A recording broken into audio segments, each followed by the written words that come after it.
What is up? Week 3, Mancave Minutes. We are back.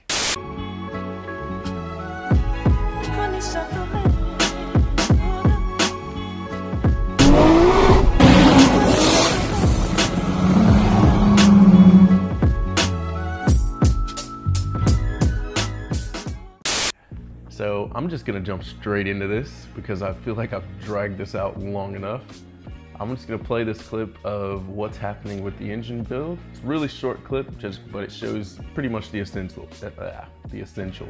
Who's building it, what I'm building, which if you're following along on Instagram, you probably already know half of this story, if not all of it. But yeah, play that real quick. All right, so since I held out on you guys for so long, I'm just gonna jump straight in. Let's go have a look at this engine, shall we?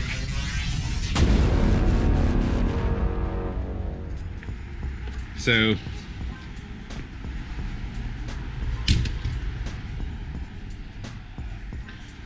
it's after hours right now, so no big people are here or anything like that. Thanks to Cardos for coming in on a Saturday.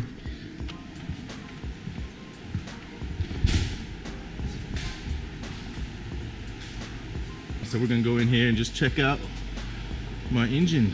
Well, the parts to it anyway.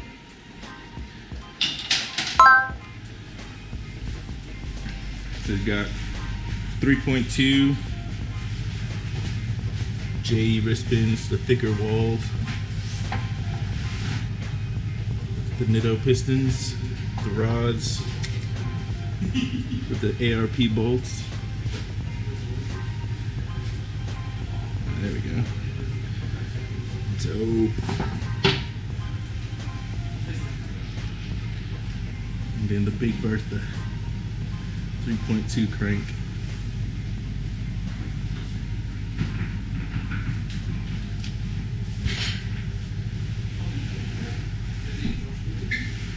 So there you have it. Pretty excited to say that I am building a 3.2 liter stroker. Like, that's mind-blowing to me. Like, yeah.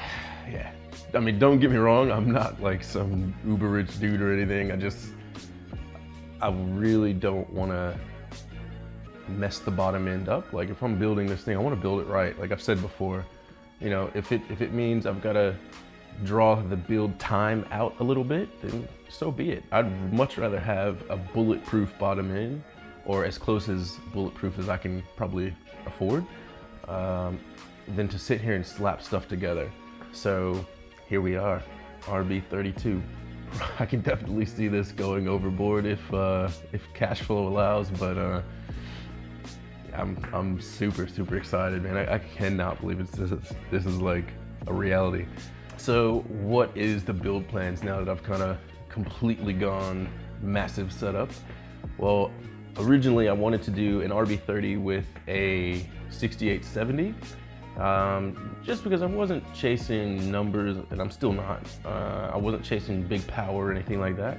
So I wanted to do like a really snappy RB30.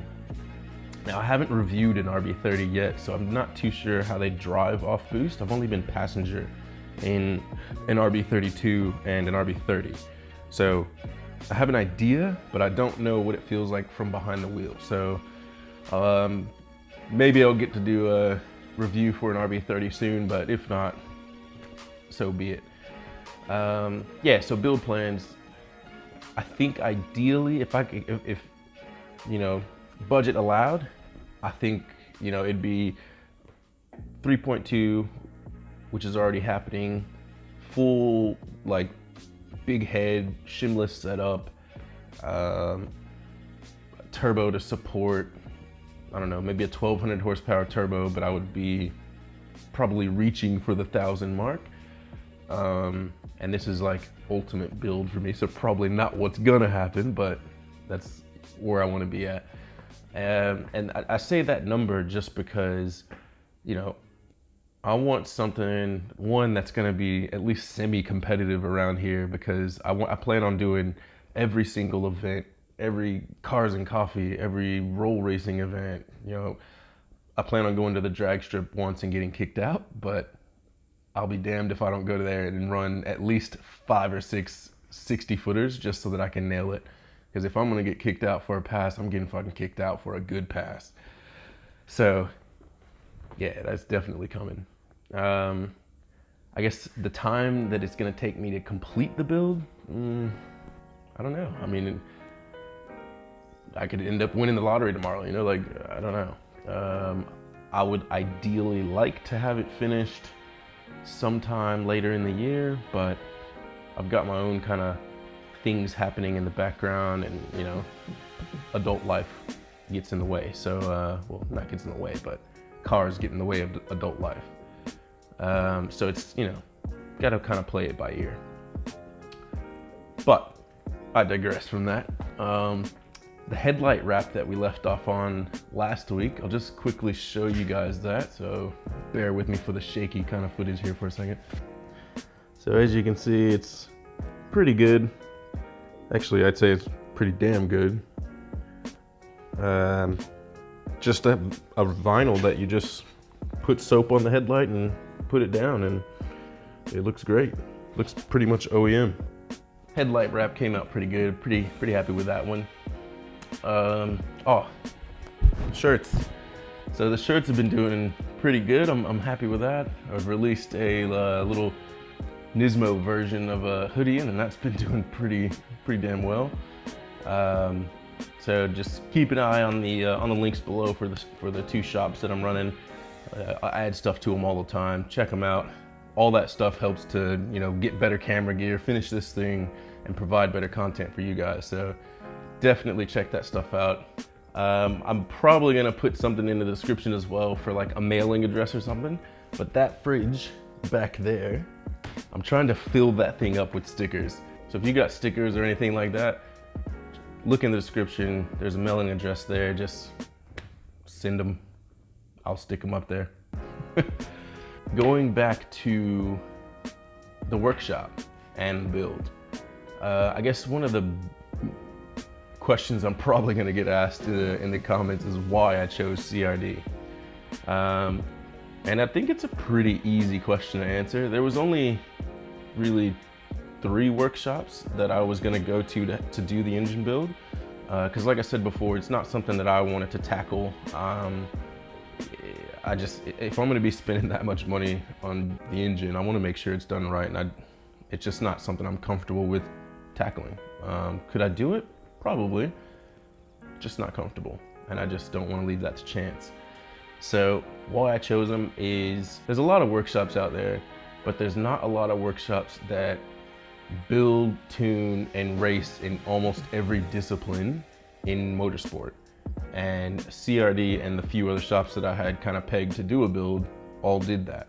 You know, it's all well and dandy doing, you know, 10-second passes all day long, but people that are building, you know, race cars, people that are building drift cars, people that are building, you know, all these different motorsport disciplines that are just really demanding on the engines, I don't know, it just makes me feel more comfortable, I guess. The other thing is the Nitto and CRD relationship. A lot of people don't know, but Nitto and CRD were, I mean, you can almost say they were the same thing. Like Jim from CRD moved on to Nitto because that was his baby.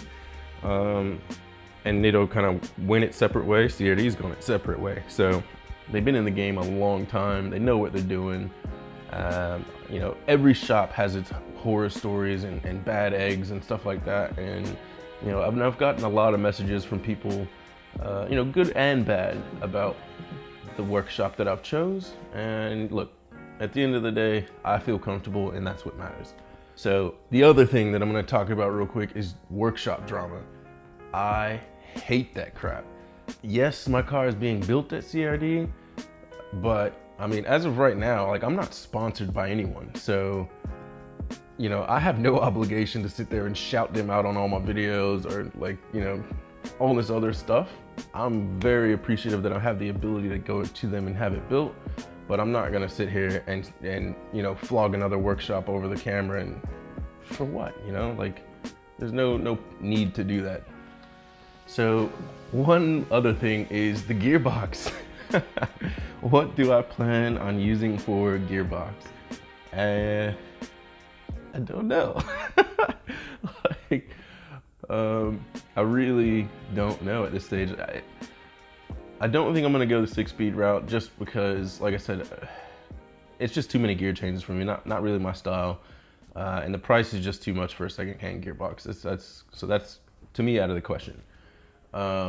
It'll definitely either be a 5-speed or, again, dream build. I'd go sequential, but it's definitely looking like it's gonna be a 5-speed. The big question now that I've got to ask myself is, one, can I put up with the straight cut gear, non-synchro clunk and the whine? So I've got a clip I'll just show you real quick of a buddy of mine that's got a straight cut gear set, Dave Dalrymple.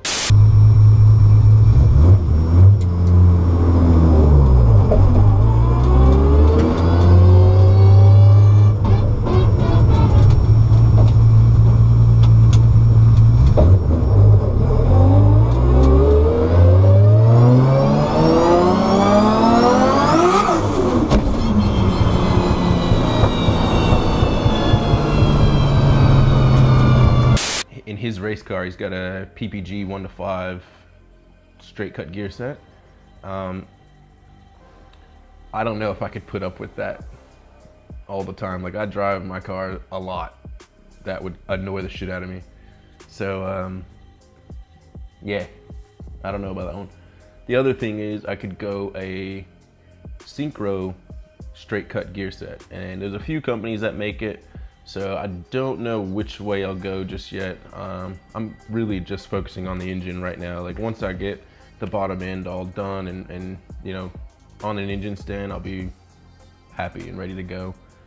But yeah, gearbox wise, I'm not too sure.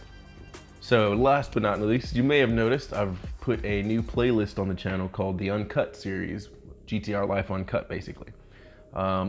Mainly what that playlist is going to consist of is a lot of older footage that I just couldn't release, or, you know, didn't want to release at the time. Definitely keep an eye on that. I will definitely be updating that probably more regularly than even the Mancave Minutes. So you might even see 2 or 3 videos come out in a week just for Uncut. So once again, if you're new to the channel, click subscribe, tick the notification bell, because trust me, when that's ticked, you get access to things that I might take down. So it's definitely worth keeping that thing on. So I'll see you next week on Thursday. And remember, this is every Thursday, so you can definitely count on this video coming out. See you guys next week.